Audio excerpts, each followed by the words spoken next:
Welcome to the Commercial Real Estate Podcast powered by First National. I'm Adam Pawadic here with Aaron Cameron at the conclusion of the Ottawa Real Estate Forum. This is our last recording of the day. The day's kind of wrapping up with the last few sessions.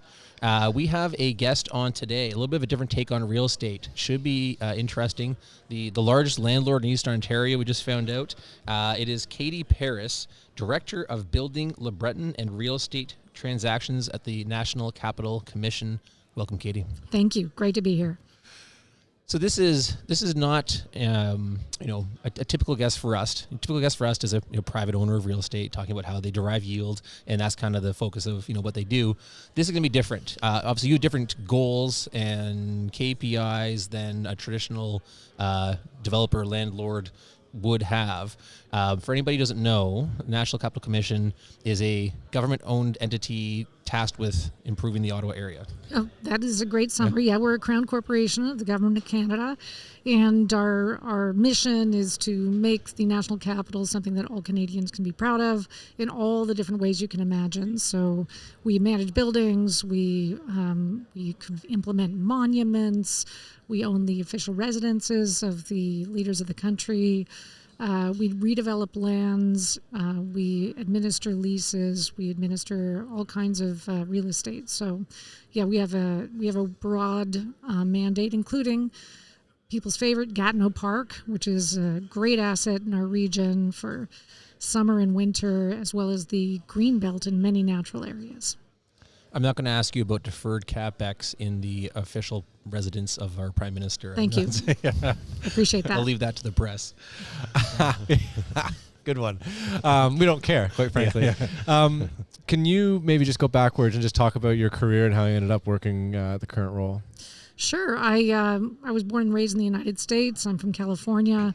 I have always worked at the intersection of environment and real estate. So I worked for land trusts in the United States and Brownfield Company based in Denver, and really kind of cut my teeth on doing transaction work. So protecting lands for parks and open space and redeveloping lands for new uses that were contaminated. Moved to Canada in 2003, and I moved here to Ottawa. And a great love of the cold, or what was the? I married a Canadian. Okay, That's the only sense. answer Yes, for any Californian you meet in Ottawa. That is the one answer. So no, I mean, and I started off here again working at that intersection of environment and real estate with windmill developments for a number of years and consulting, and then finally within this framework at the National Capital Commission, managing transactions and really providing the leadership for the redevelopment of LeBreton Flats. Jonathan Westine is a previous guest of this episode, and the stuff the work that Windmill has done, I guess, there's got your fingerprints on it because we're both fans of their vision, what they've been doing across Southern Ontario. Maybe just talk about the scope and scale of the NCC. Yeah, so the NCC, as you mentioned, is the biggest landlord in Eastern Ontario. We manage hundreds of buildings and lease many of them out. Everything from farms to homes, offices, retail spaces, and increasingly opportunities on our lands to provide food and beverage with our big bistro program, the tavern program. So many places. It looks like you guys haven't been to these places, but you really should go there. Absolutely. Go to Bate Island, beautiful new patio with this spectacular view of the river and of the Parliament buildings. That's certainly part of the real estate group's scope. The NCC in general, like I said, we have just a huge kind of mandate, everything from managing our vast network of cycling paths, which can also double as ski paths in the winter, managing Gatineau Park, a very active rec and beautiful ecological area, and the Greenbelt, which is home to many farms, research facilities, the airport, a big world-class bog. Go and visit. It's a lot to see. Big fan of bogs. Yeah. What's the smallest asset that you'd have in your portfolio outside of obviously these giant ones, but there must be some some straggler assets in there. Yeah, there are absolutely small assets. Whether in my world, of course, I'm dealing mostly with bare land, so you'd be surprised at the bits and pieces of rights of way, bits and pieces of bridge abutments, and so on that we own, and of course, many venues for small businesses right here in downtown. Along Sussex, there are many smaller retail spaces that we lease out. Maybe let's focus on leasing first, and we'll get to. I mean, it's right in your title, the LeBreton Flats, and I think there's some topical news articles, and we'll get there eventually. But maybe just talk about your leasing strategy and what you guys do to help the businesses in Ottawa. Yeah. So I mean, what we're focused on, within our real estate branch is really making our properties very dynamic and very responsive to emerging trends. And for instance, we are leasing to one of the first dark restaurants, I guess, in our region with this Dark Fork restaurant. Have you ever done that before? No, it's intriguing though. I'm not gonna lie. It seems interesting. I've heard it's a I'm not wild sure experience. if I'm going to be going. You guys turn off the lights at home as a test run. That's right. So, put me back on track. Where were you? Leasing strategy. Yeah. Yes. Helping the small businesses. That's right. But I think that, more kind of exciting to me is our long-term ground leasing strategy. And this is to, use some of the lands that are not critical for the NCC's mandate to offer to the private sector for development. And this is kind of a new strategy. It's very much in line with the government of Canada's strategy to look to the federal family to offer lands into the marketplace for development, and in particular for housing. So we will be coming forward with a number of properties to put on the marketplace under a leasing framework. And these for residential would typically be very long-term leases for 99 years. In addition, we're doing that at LeBreton Flats. And we have a parcel on the market right now in Gatineau, right on the river. Beautiful property, riverfront property, with the opportunity for both new construction and a heritage building adaptation. So it's a former convent building. We're very excited about that, and there's a ton of information on our website about that opportunity. How much? Sorry, go ahead, Adam. That is a recurring theme across the country. Of course, there's a number of municipalities, provinces. Everybody's trying to come up with land. Religious uses that are no longer being used for that primary purpose. And so you've seen some interesting condo conversions in Toronto, some very high-end units. So what is the convent? How big is it? What kind of use do you envision for it next, since the next stage of life here? It's an incredible building. It's 80,000 square feet. So this was an order that was there was a term of art for it, enclosed, so that all the necessities of life for a person's lifetime needed to be run from the convent, because they did not leave.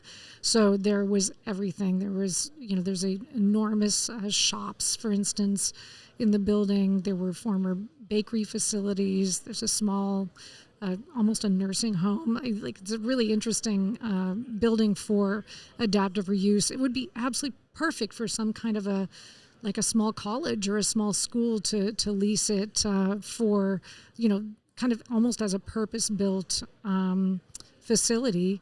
Otherwise, we're looking for adaptive reuse, and that could be anything. I think we've all seen these kinds of facilities in other cities, whether it becomes condos, that was the answer, but not anymore. Hotel inns, right? Something more interesting. I hope it not ends up being condos like that. I mean, no offense to our condo developer friends, but not everything should just become a condo. No, I mean, or some health-related uses, like it would lend itself well to a health spa, for instance, or for other kinds of adaptive reuses that would take advantage of the views of the water, the contemplative spaces that already exist in the building. So, but we're really looking for people to come to us with their own ideas. I'm total tangent, sorry, but this is just, I think you'll find this interesting. City of Calgary, there was an old it was an old office building right next to the train tracks just south of the city core. And they had similar kind of, they wanted it to be repurposed. And so the way it ended up turning into a parking structure. So they converted the office building into a parking structure, but with the first 2 floors as a tech hub with a whole bunch of like small tech spaces for startups, and with the future retrofit ability to convert the parking structure into a full tech house if they wanted to.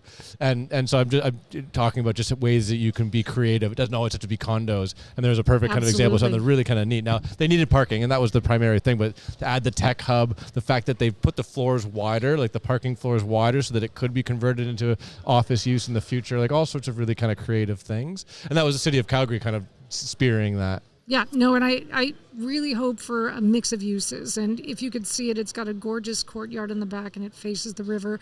And, you know, that location. You're just not going to beat it in Gatineau. Neighbors are Jacques Cartier Park, permanently protected views. It really is something else. And, you know, with the courtyard there, you can just imagine beautiful cafes or, you know, kind of lively uses along the river there. So, yeah, we're really hopeful for people's ideas. People come forward with their ideas. Le Breton Flats. Mm-hmm. Should we jump into that portion of your title? Yeah, why not? Probably the most high-profile development in the city of the last 10 years. I mean, you know, from at least our vantage point in Toronto, we see some headline regarding that kind of every 6-7 weeks or something that kind of pops up on the. Well, maybe give the history, because it was kind of in and then it was out and then it was up for use, then not, and we just kind of talk about how it's for sure how it's meandered to the current status. Well, I mean, it has a long history, so it predates 2010 and the whole. Sorry, describe the geography of where it is for those that aren't listening. Just kind of give an explanation of what it is and why it's kind of so high profile. Yeah, so this is an area west of Ottawa's downtown. It was actually one of the very first areas that was settled in the Ottawa region, and its history dates back really to the era of settlement because of Chaudière Falls, which is right there near the site, and which was, of course, that that blockage in the use of the river for canoe routes and for voyageurs. Became an incredible hub of industry throughout the 19th century, and really was completely destroyed by fire in the year 1900, rebuilt almost immediately. Incredible how people got things done back then for industry, housing, schools, churches, everything. The NCC created a master plan for the development of our region, the Grébert Plan. Through the Grébert Plan, they identified this as an area to redevelop. Kind of in the wisdom of the day, urban renewal entailed really getting rid of entire neighborhoods. And sadly, that's what they did. I think we would approach this very differently today. But that was the year 1962. So I don't ever like to tell the history of Le Breton Flats starting with the prior failed process. It really dates back quite a while, and there have been a number of successful phases of redeveloping this property. This key property started out maybe 180 acres, and we're down to about 70 undeveloped acres at Le Breton Flats. And you say just west of the downtown core, but like you could walk. Like yes. It's right there. It's right there. It really is. It's at a crossroads for the city where bridges come in from Gatineau, both Portage Bridge, the Chaudière Bridge, and then the new William Commanda cycling and pedestrian bridge. So great connections to Gatineau, key connections along the Kitchissippi-Mekong, the new name for the Ottawa River It could be Parkway. Center Ice. It is going to be that, and it's no pun intended. Meeting of our two transit lines, the north-south and east-west LRT lines. It really is a key location within our community, and has, unfortunately, not been redeveloped to date, just through a whole kind of series of unfortunate events, I would say. You could say politics. Or I'll say politics if that's easier than you. Can come into it. The last time it was an unfortunate, irreconcilable differences between business partners. You said it was 170 acres, the 70 remaining to be developed. What's the 100 acres currently? What has happened in those 100 acres? Oh, with the War Museum, Canada War Museum, Le Breton Flats Park was developed. That is the location for our music festivals every summer, Blues Fest and other music festivals.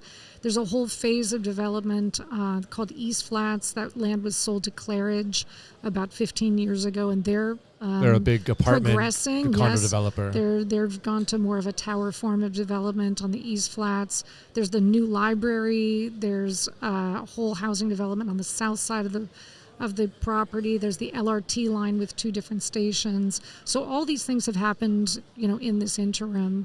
And really, we're trying to make the very most of what remains, and with the key lands at the center of LeBreton Flats. Because once it's gone, it's gone. So, Yeah, that's right. And in some, I don't know what, just divine, I don't know what coincidence, I don't know what I'm trying to say, but we are left with the prime property. And we do all know about climate change now, and we can act in a way that we do not create an additional carbon liability when we develop the remaining part of this property. So having a low carbon development is really a key outcome that we're seeking with this, with these phases of development. And so there's a recent agreement with the Ottawa Senators' ownership. That's right. For an arena, but it's not that simple, I'm sure. It's not that simple. Yeah, no, It's just another tenant. Yeah. No, it really is. It solves a regional problem, I think, that everyone wants to see solved, which is that, hockey is a great sport. People love to be able to support the Ottawa Senators. Their current location is not that great for a number of members of the community. And it's the trend now. It's undeniable. I'm from Sacramento, California originally, and they did the exact same thing. They built an arena on the outskirts of Sacramento in the 1990s. It was in a terrible location, and under kind of leadership in the mid-2010s, they brought it right downtown, a very equivalent location in that community, the Golden One Center. This is the trend in most communities in North America, is to locate arenas and stadiums downtown. It adds vibrancy, doesn't Yeah, it? Well, that's I mean, right. It's an anchor. we're a perfect example of that. Our new First National offices that we moved into post-COVID is directly across from Scotiabank Arena. So us having proximity to that is new for us, and it is. I mean, 3 days a week, there's something going on there, tons of excitement.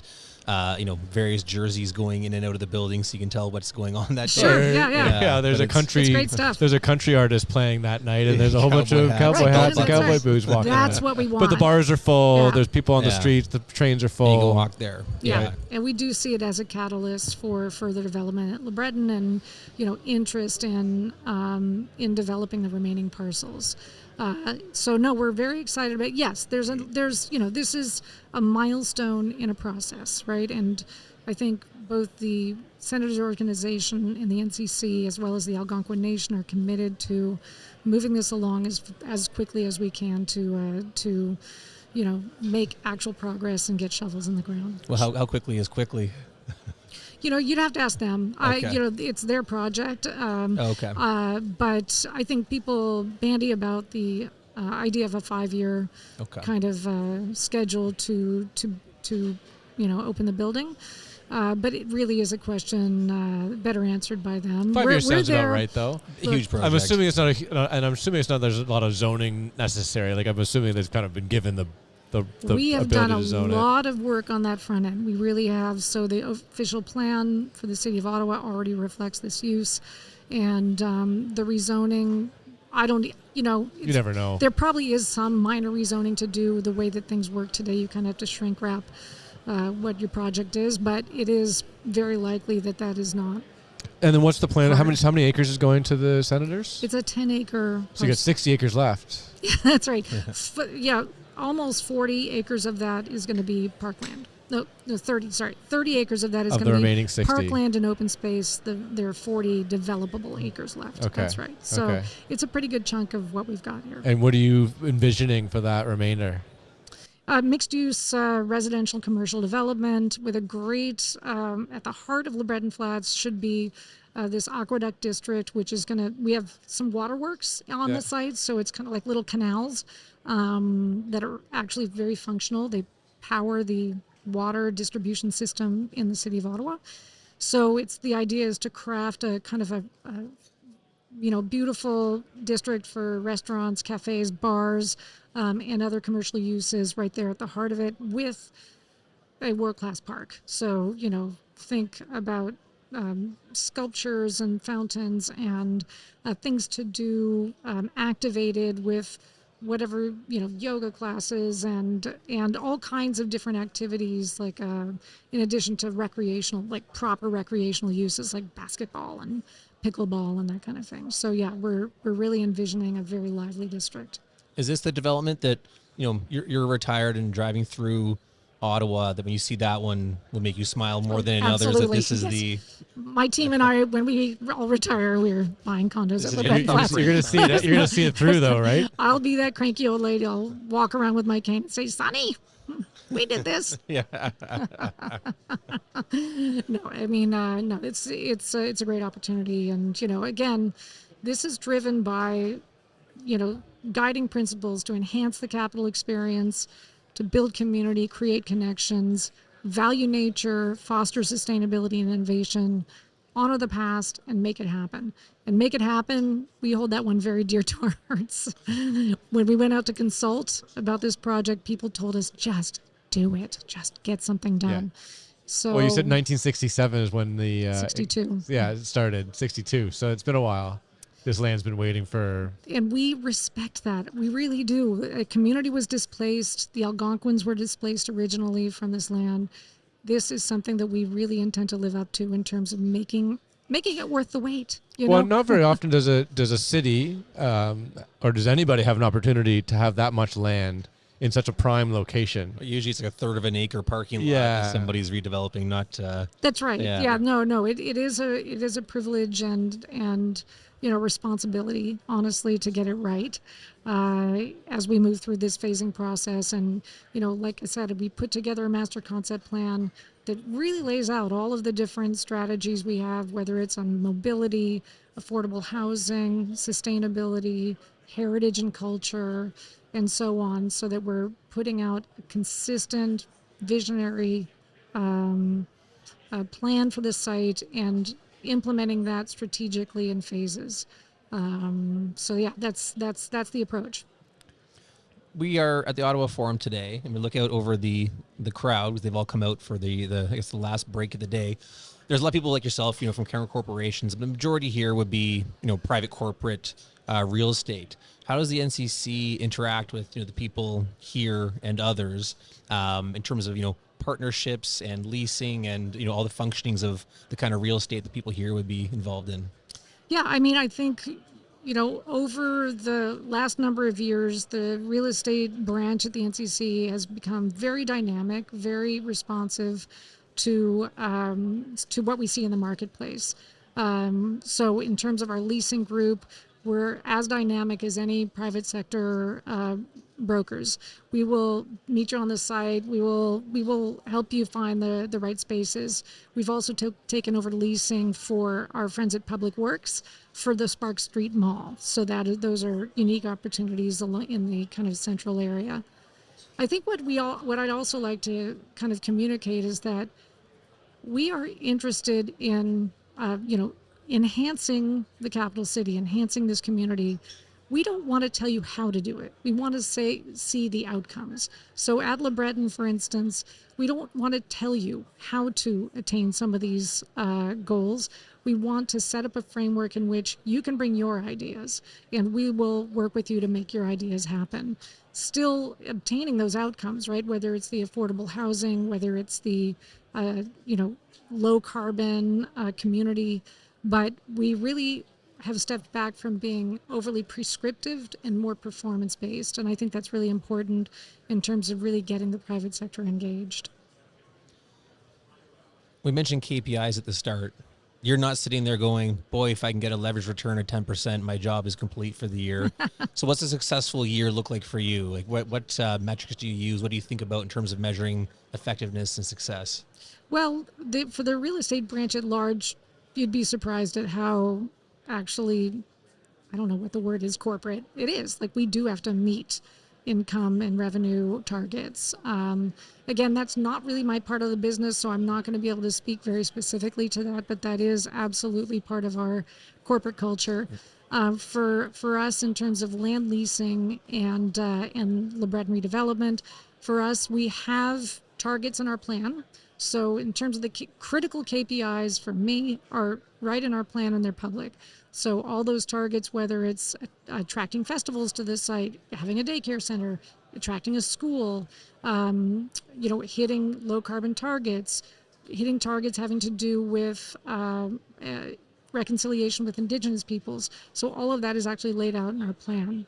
And they tend to be really long term. So it doesn't tend to happen on a quarterly basis or even annual basis. It's really about putting in place the actions that it's going to take to see those outcomes over time. The REITs are envious because they always have the quarterly reporting. That just I know it's a little different. It's a little different. But believe me, there are people at the NCC with those quarterly reports too. Well, maybe I should specify too. The only reason I mentioned that that the leverage return isn't the end all of your world is because obviously you are involved in managing parklands and heritage and things like that. Where there you're not worried about return on investment. It's other goals you're seeking. So I should have specified that of course some aspects of the business would be yield driven. But again, yes, we do. We own a portfolio of buildings, so when we go up to reinvest in a building, we do look at payback time, and we do make investment decisions based on, I think, not a fiduciary obligation. Metrics that the folks in this room are using. Yes. And do you make remittance to the federal government as part of? Did you pay taxes? Do you pay property taxes in the city of Ottawa? Yes, we pay payments in lieu of taxes. Okay. Okay. So there you go. Don't believe what you read in the paper. Yeah, there you go. We do. It's not monopoly money. No, it's not monopoly money. No, we pay the real money. Katie, we're out of time. Okay. Thank you very much. That was really, very really fun to talk to you both. Yeah. Thanks for coming on. Yeah. I found that very interesting. Thank you to Informa for hosting us here at the Ottawa Real Estate Forum. Thanks to First National for powering the podcast. See you next time. Thanks.